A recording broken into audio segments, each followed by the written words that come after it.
오늘 말씀 제목은요, 그리스도 안에서 관계 회복, 이 세 번째 시간인데요, 주일과 종에 대한 내용입니다. 오늘날 이 시대를 살아가는 사람들은요, 첨단 과학 기술을 통해서 과거에는 정말 누릴 수 없었던, 누리지 못했던 것들을 누리며 정말 편리한 삶을 살아가고 있습니다. 만약 이것이 갑자기 없어진다면 우리가 불편해서 어떻게 살까? 그렇죠. 에어컨이 집에 빵빵하게 나오는데 에어컨이 갑자기 없어져요. 전기가 들어오지 않으면 불도 들어오지 않고 가스도 들어오지 않고 에어컨도 들어오지 않고 히터도 들어오지 않고 어떻게 이 편리한 삶을 만약에 이것이 사라진다면 우리가 어떻게 살 수 있을까? 한번 그런 생각 해보신 적 있으십니까? 갑자기 이런 일들이 일어난다. 우리가 가지고 있는 이 폰 하나로요, 할 수 있는 것들이 정말 많아졌어요. 집에 들어가기 전에 밖에서 불을 켤 수가 있습니다.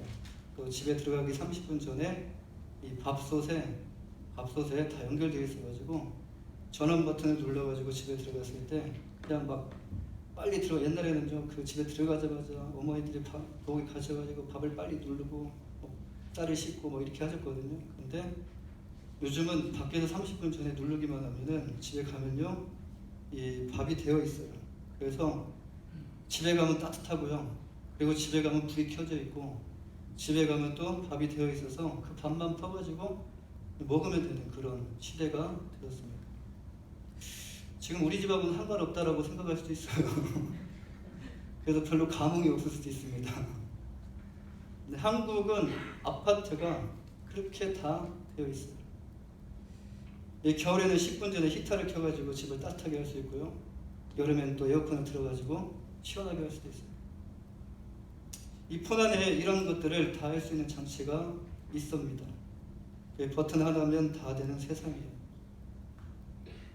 이런 편리한 세상 가운데서 살아가고 있는데, 근데 사람들은요, 행복하지 않습니다. 사람들은 오히려 이 시대를 살아가면서 걱정이 많아졌고요, 고민이 많아졌고 염려가 많아졌어요. 그리고 마음 가운데 뭐가 그렇게 불안한지 마음 가운데 있는 것 없는 것 없이 다 누리면서 이렇게 살아가는데도 마음에 뭐가 그렇게 불안한지 불안이 많습니다. 무엇 때문에 사람들은 점점 힘들어하고 있는 것일까요? 무엇 때문에 이 힘들게 하는 이 원인이 무엇일까? 우리 앞에 산처럼 쌓여져 있는 회사에 학업에 이런 일들 때문일까요? 우리가 지금 하고 있는 일이, 지금 눈앞에 보여지는 이 일이 너무 힘들어서 라고 생각할 수 있습니다. 그런데 일 때문이 아니에요. 일은 일일 뿐이에요. 우리를 방해할 수 없고요, 우리의 감정을 건질 수가 없어요. 틀어진 인간관계 때문에 그렇습니다. 인공지능이 나와서 인간관계의 관계가 없어도, 인간과의 그 관계가 없어도 행복할 수 있다라고 생각했지만, 여러분, 인공지능 사람과의 관계가 싫어가지고 집에서 인공지능, 요즘에 영화, 이런 영화가 많이 나왔죠. 그 미래의 그 AI 집에다가 이렇게 들여다놓고 얘기하는.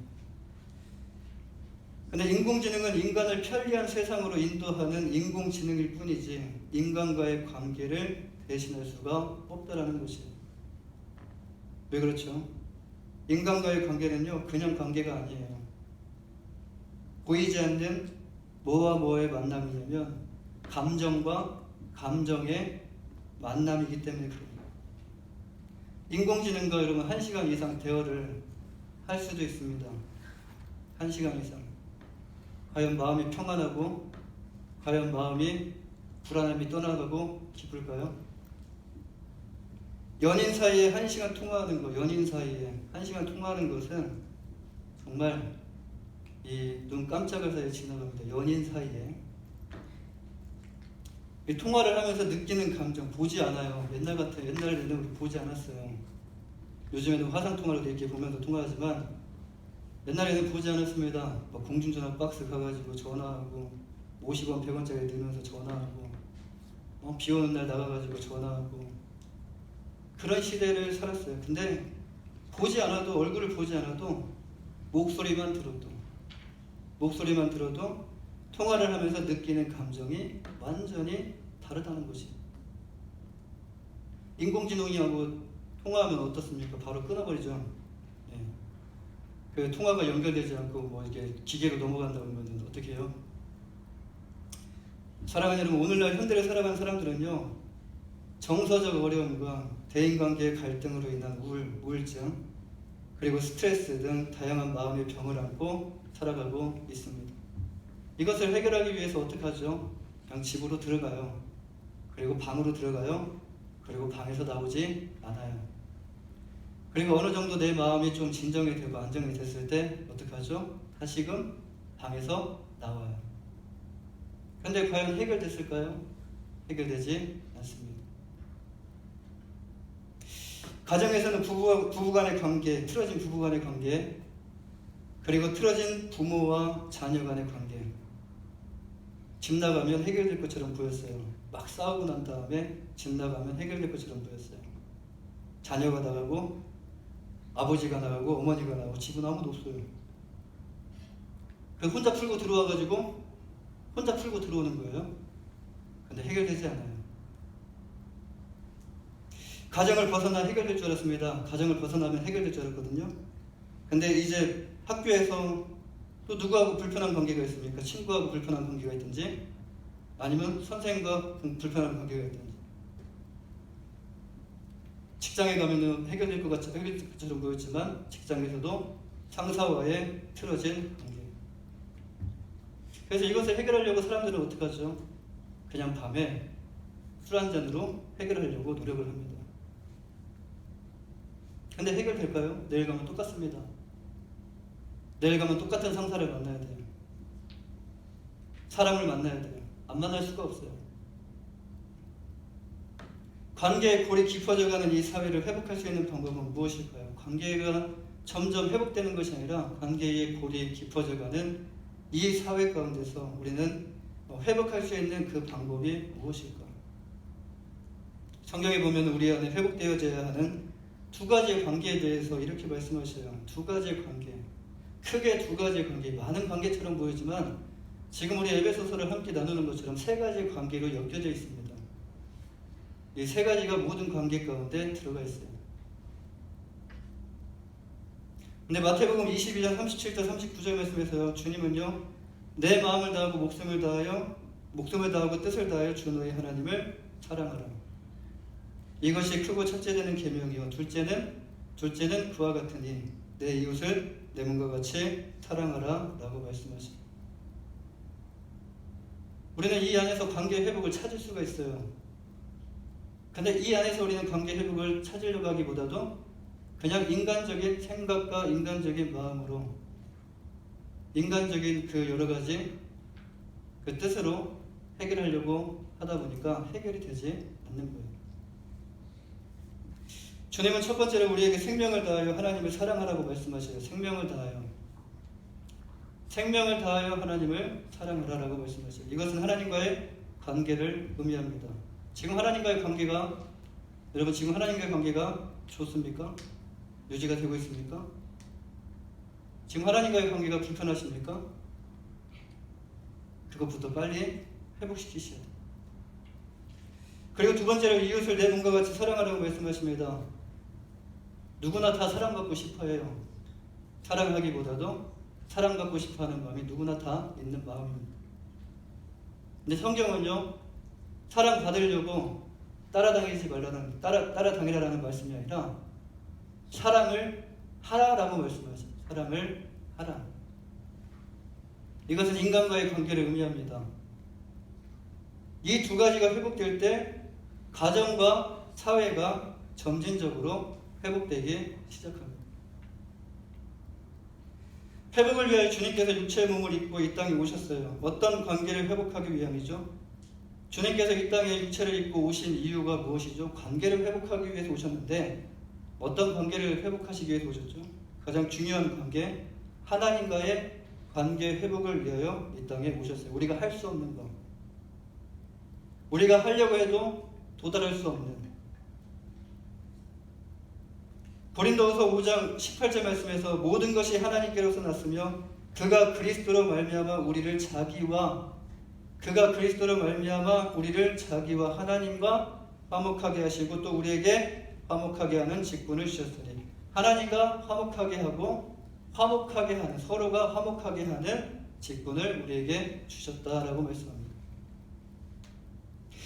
우리가 할 수 없는 하나님과의 관계를 주님께서 십자가를 통하여 회복하시고요, 다시금 하나님과 화목하게 해 주셨어요. 고린도전서 15장 22절 말씀과 같이 아담의 죄로 인해서 모든 사람이 죽었어요.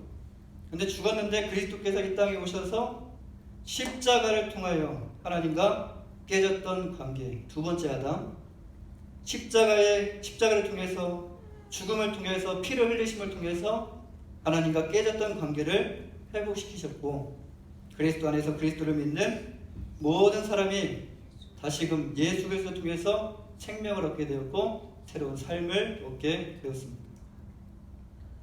우리는 지금 계속해서 관계 회복에 대한 이 말씀을 나누고 있습니다. 2주간에 걸쳐서 우리는 아내와 남편, 난 아내가 없는데요, 결혼하기 전에 어떤 아내를 내가 맞이해야 되는가, 또 어떤 남편을 내가 맞이해야 되는가, 그리고 부모와 자녀에 대한 말씀으로 어떻게 하면 관계가 회복될 수 있을까, 이런 말씀을 함께 나눴습니다. 오늘은 이제 관계 회복의 마지막 시간으로 주인과 종에 관한 말씀인데요, 우리가 이제 어떻게 해야 하는지 함께 이 하나님의 말씀을 통해서 나누기를 원합니다. 사회는요, 우리가 원하든 원하지 않든 어느 곳에 가도 뭐가 있냐면요, 상하관계가 있어요. 상하관계를 무너뜨리자라고 말을 하지만 결국에는 그 안에 보이지 않는 상하관계가 존재해요. 없다라고 합니다. 우리 회사는 없습니다라고 하지만 있어요. 우리는 절대로 이 관계에서 벗어날 수가 없습니다. 싫다고 해서 이 관계에서 떠날 수가 없어요.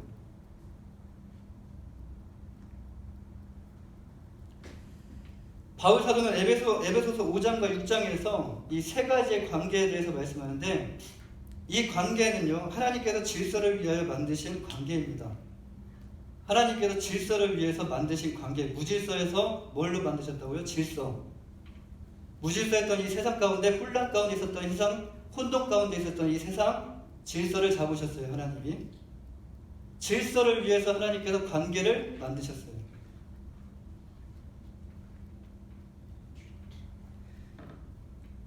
질서를 위해 만드셨는데, 우리가 사는 세상은요, 두 가지가 존재합니다. 하나는 가정이고요, 하나는 이제 더 확장된 사회를 의미해요. 지금 세 가지 관계는요, 가정에서의 질서와 사회에서의 질서를 의미하는데요, 질서를 위해 만드신 것이지, 이것을 통해서 뭔가 우위를 가리고, 이것을 통해서 뭔가 억압하고 억누르고 억압받고 하기 위해서 만드신 것이 아니에요. 구약을 보면은 높은 자들에게 뭐라고 말하냐면, 가난한 자들을 억압하지 마라, 가난한 자들에게 자비를 베풀어라, 가난한 자들에게 긍휼을 베풀어라. 이게 하나님께서 창조하신 창조의 질서라는 거예요. 근데 그 질서가 어떻게 됐습니까? 그 질서를 인간들이 악용을 하고 있어서 이 관계가 점점 깨지고 있는 것을 우리가 볼 수가 있습니다. 이 하나님께서 반드시 만드신 그 창조 질서를 무시하고 사람들이 시위를 하고 거슬러 올라가게 되면요, 사회가 편안해질 것 같죠? 사회가 이제는 안정을 찾을 것 같죠? 평화를 찾을 것 같죠? 아니요. 오히려 그렇게 하면 할수록 더 사람들이 힘들고 어려워지게 된다는 거예요. 먼저 에베소서 6장 5절에서 보시면은 종들아라는 말씀이 나와요. 종들아라고 말씀을 시작해요. 바울 사도가 에베소 교회를 향하여 이렇게 시작한 이유가 무엇입니까? 이 말씀은 그냥 나온 것이 아니에요. 교회 교회 안에 예수 그리스도를 믿는 사람들이 에베소 교회 안에 모였습니다. 모였는데 종도 모였고요. 눈을 뜨고 보니까 주인도 모였어요. 이 교회 안에 종의 관계, 주인과 종의 관계가 분명히 있었을 거예요. 근데 분명하게 있으면서 이 안에 뭐가 이제 생기냐면 갈등의 마찰이 생기는 거예요. 주인과 종이 함께 교회를 다니면서 하나님 말씀을 듣는데 혼란스러웠을 것입니다. 말씀은 지금 우리가 잘못하고 있는 것 같은데 종들은 또 이건 아닌데라고 하면서 막 혼란스러워요. 바울 사도는 에베소 교회 성도들에게 지금 이 말씀을 하면서 주인과 종 사이에 있는 갈등을 말씀을 통해서 확실하게 정리를 해주고 있습니다. 이 바울 사도는 5절 말씀에서 종들에게 두려워하고 떨며 성실한 마음으로 순종하기를 누구에게 하듯 하라. 그리스도께 하듯 하라. 상전을 바라보는 것이 아니라 상전을 대할 때 누구를 대하듯 하라? 그리스도께 대하듯 하라라고 말씀을 해요. 그리고 이어지는 6절에서 눈가림만 하여. 눈가림이 뭐죠? 속이지 말라는 거예요. 그 사람 앞에서만 막 잘하는 척 하지 말라는 거예요.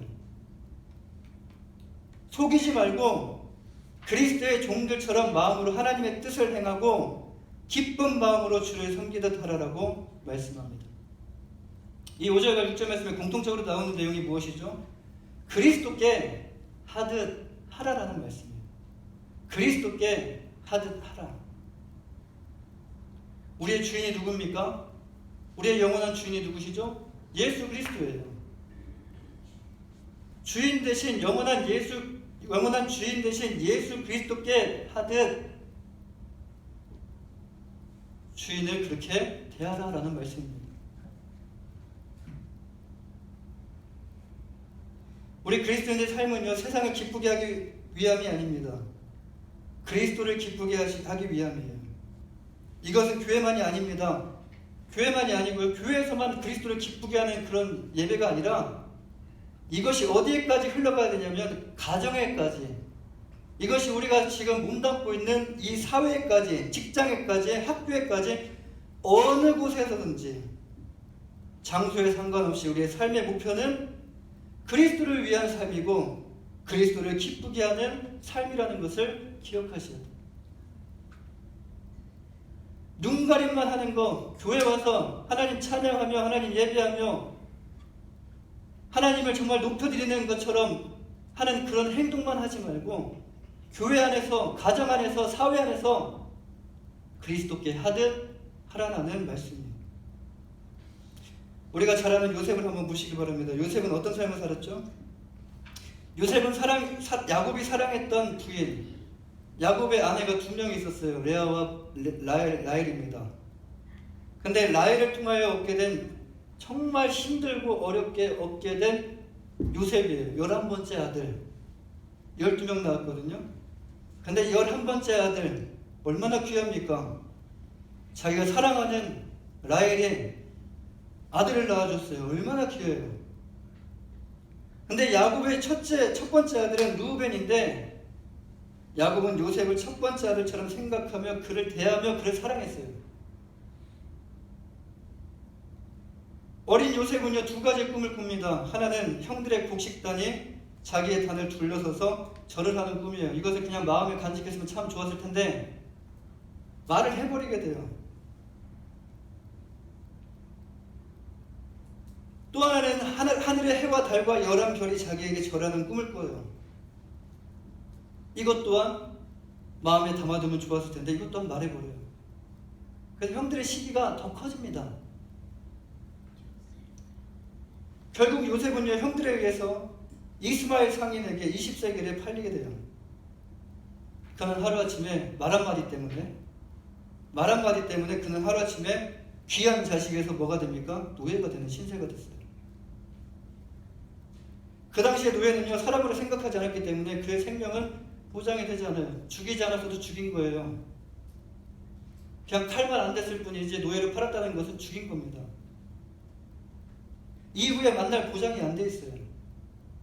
언제 어디서 어떻게 죽어나갈지 모르는 그런 인생. 꿈꾼 것을 말했다가 한순간에 노예가 됐어요. 애굽으로 팔려갑니다. 그래도 다행인 것은 바로의 신의 대장인 보디발의 집에 팔려간 것이 다행이에요. 근데 요셉이 알았을까요? 나는 보디발의 집에 팔려갈 거야 라고 생각했을까요? 한번 생각해 보십시오. 팔려갑니다. 어디로 가는지 몰라요. 그냥 노예 시장에 가가지고 누군가가 원하는 사람이 데려갑니다. 좋은 집에 팔려갑니다. 좋은 집에 팔려갔지만 노예의 신분은 바뀌지 않았어요. 그럼 그는요, 그곳에서 어떻게 하죠? 그럼 그곳에서도 그는 성실하게 자신에게 주어진 일들을 수행하게 돼요. 성실하게. 중요한 것은 성실하게. 그때 주인은요, 그를 통해서 무엇을 보게 되냐면 여호와께서 그와 함께 하심을 보게 됩니다. 지금 우리가 삶의 원리를 발견해야 되는데 난 노예가 아닌데? 이걸 보시라는 것이 아니에요. 무엇을 보셔야 되냐면 성실하게를 보셔야 돼요. 성실하게. 또 여호와께서 그와 범사에 형통하게 하심을 보게 됩니다. 누가요? 보디발이 요셉을 통해서 그와 함께 하시는 하나님을 보게 되고요. 그를 범사에 형통케 하시는 하나님을 보게 돼요. 그래서 귀하게 생각해요. 그 때문에 지금 우리 집이 잘 되고 있다는 것을 느끼고 있습니다. 그럼 그가 어떻게 됩니까? 시간이 지나고 보디발의 아내가 그를 요셉을 유혹합니다. 그때 요셉은 어떻게 하죠? 이 유혹이 왔습니다. 어떻게 해야 되죠? 보디발의 아내에게 뭐라고 말하냐면 이 집에는 나보다 큰 이가 없으며 주인이 아무것도 내게 금하지 아니하였어도 금한 것은 당신뿐이니 당신은 그의 아내임이라. 그런지 내가 어찌 이 큰 악을 행하여, 마지막이 중요한데요, 하나님께 죄를 지으리까 라고 고백을 해요. 내가 어찌 큰 죄를 행하리까 라고 고백하는 게 아니라 내가 어찌 큰 죄를 행하여 하나님께 죄를 지으리. 여기서 요셉은 누구를 바라보고 있습니까? 요셉은 보디발의 아내가 아니라 두렵죠. 한마디면 이제 자기 목숨이 어떻게 될지 모르는 상황인데, 그런데 요셉은 지금 보디발의 아내가 아니라 하나님을 보았고요, 하나님을 경외하는 마음이 더 컸다라는 거예요. 이로 인해 요셉은 어떻게 됩니까? 하나님 뜻을 지켰습니다. 하나님 말씀을 지켰습니다. 근데 요셉은 어떻게 되죠? 요셉은 억울한 누명을 씌고 감옥에 가게 돼요.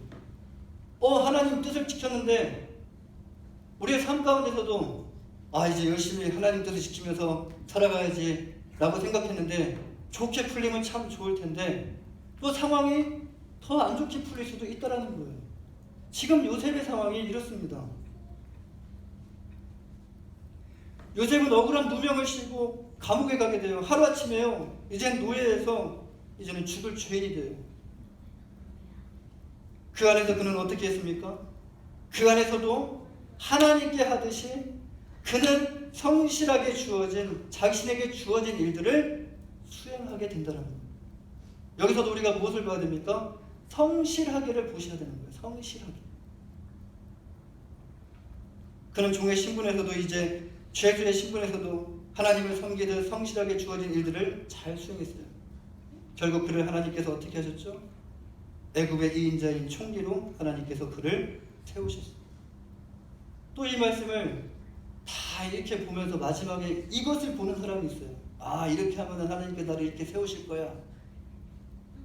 그걸 보면서 하나님의 말씀을 지키는 것이 아니라 지금 요셉이 이 총리가 되는 것을 생각하고 지금 하나님 말씀을 지킨 것이 아니잖아요.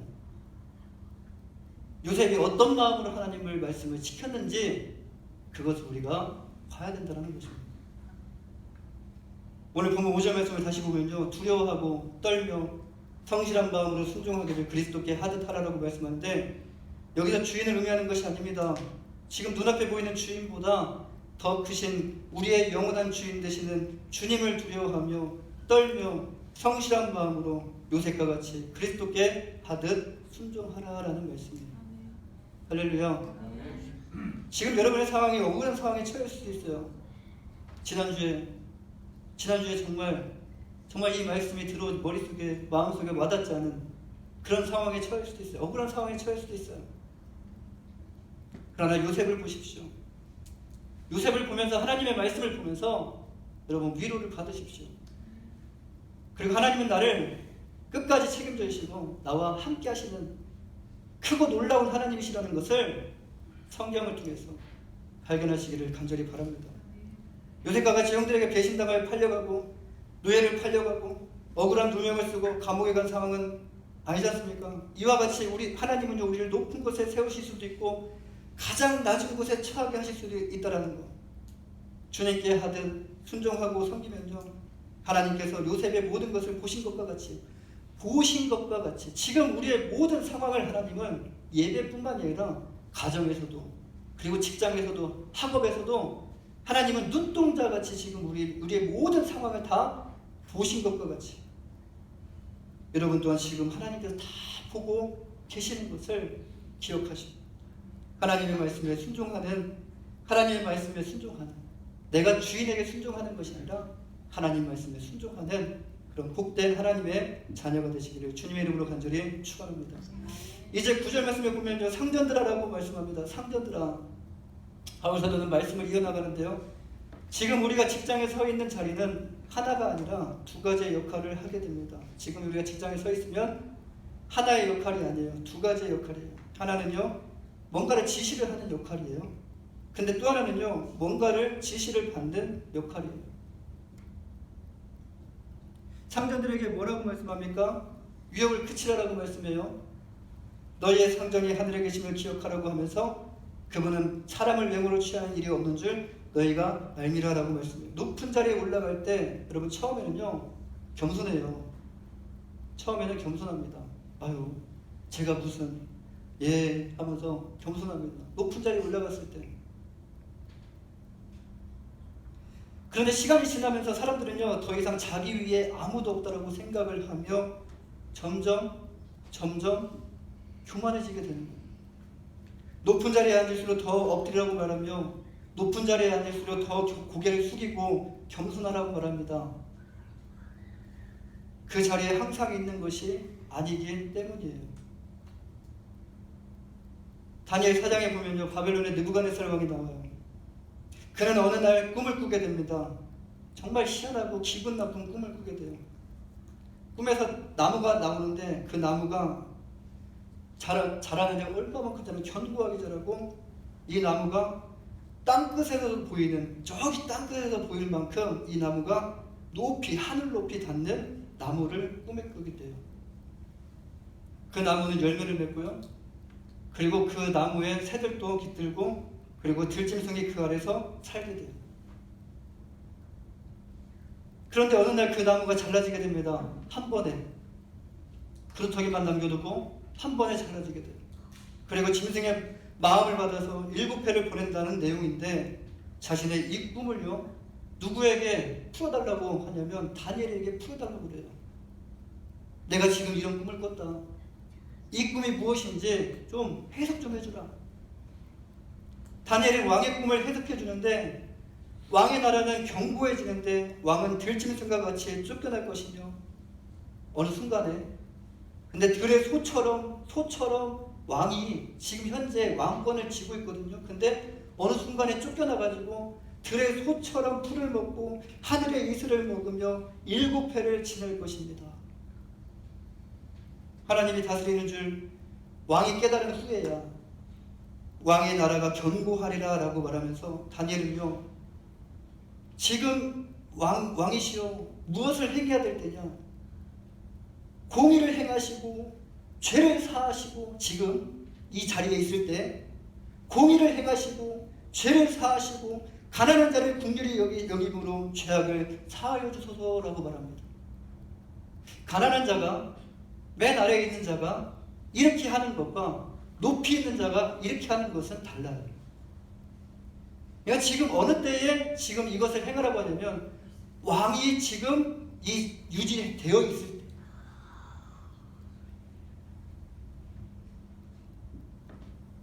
이방에서 가장 강한 나라의 왕이 포로로 끌려온 다니엘의 말을 흘려듣지 않고요, 그의 말을 귀를 기울여 들어요. 그 후에 느부갓네살 왕에게 그대로 이루어집니다. 왕은 하루아침에 뭐가 되냐면요, 거지가 돼요. 도망자가 돼요. 그리고 풀을 먹게 되고요, 진짜로 풀을 먹게 되고 하늘의 이슬을 먹게 되는 그런 신세가 돼요. 씻지도 못하고 손톱이 길어지고 발톱도 길어지고, 그래도 그 말씀을 기억하며 끝까지 인내를 해요. 7년 후에 그는 왕의 자리를 되찾게 되었고요, 7년 후에 그는 하나님을 이렇게 찬양을 해요. 한순간에 이렇게 될 줄 누가 알았겠습니까? 한순간에 그 자리에서 누구도 나를 해할 수 없을 것이다 라고 생각했는데, 한순간에 이렇게 될 거라는 것을 누가 알았겠냐고요. 그런데 이렇게 될 수도 있다는 것을 말씀을 통해서 우리가 기억하셔야 된다는 겁니다. 상전은 무엇을 해야 됩니까? 앞서 말씀드렸듯이 위협을 그치고, 성경에는 지금 오늘 본문 말씀에는요, 위협을 그치라는 말씀만 나와요. 근데 위협을 그치고 무엇을 해야 됩니까? 상전은 어떤 위치입니까? 가정에서 자녀들을 보호하는 그 자리에 있는 것과 같이 상전은 함께하는, 회사에서 함께하는 사람들을 보호하고 함께 협력할 수 있도록 도와주는, 그래서 무엇을 가지고 있어야 되냐? 주머니 안에는 공평한 추를 가지고 계셔야 돼요. 공평한 추를 가지고 공의를 행하고 정의를 행하며 가난한 자를 긍휼히 여기며 자비로운 마음으로 실수를 용납해주고 죄를 범했을 때 용서할 줄 아는 사람이 되어야 된다는 말씀입니다. 이제 우리 그리스도인들은요, 사회 속에서 어떤 영향력을 끼치며 이제 우리가 살아가야 될까요? 지금 나의 위치가 어느 위치인가? 지금 이 말씀을 들으면서 나의 위치가 지금 어느 위치인지를 아마 다 알고 계실 거예요. 그리고 무엇을 행해야 되는지도 다 알고 계실 거예요. 세상에 이렇게 살아가는 것이 중요한 것이 아닙니다. 세상은 이렇게 안 살아가요. 이렇게 살라고 해도 살지 않아요. 세상이 살아가는 것이 중요한 것이 아니라 그리스도인이 이렇게 살아가는 것이 중요합니다. 우리는 우리가 속해 있는 사회 속에서 어떻게 살아가야 되는지를 알고 있어요. 하나님은 우리를 구별하셔서 세상과 분리시켜가지고요, 저기 멀리 무인도에, 저기 멀리 산 꼭대기에 우리를 부르시지 않았어요. 그리고 우리만 구원하시지 않았어요. 하나님은 우리를 부르셨고요, 또한 우리를 다시 세상 가운데로 보내셨습니다. 지금 우리는 어디에 서 있습니까? 요셉을 보셨던 그 자리에 하나님이 함께 계십니다. 그 자리에서 하나님의 마음으로 모든 일을 성실하게, 정말 주인의 자리에 있다면, 정말 내가 상사를 지금 모시고 있다면 모든 일에 있어서 성실하게 하시는 가장 크고 놀라운 주인 되시는 하나님을 기억하며 성실하게 삶을 행해 나가시는 여러분 모두가 되시기를 주님의 이름으로 간절히 축원합니다. 기도하겠습니다.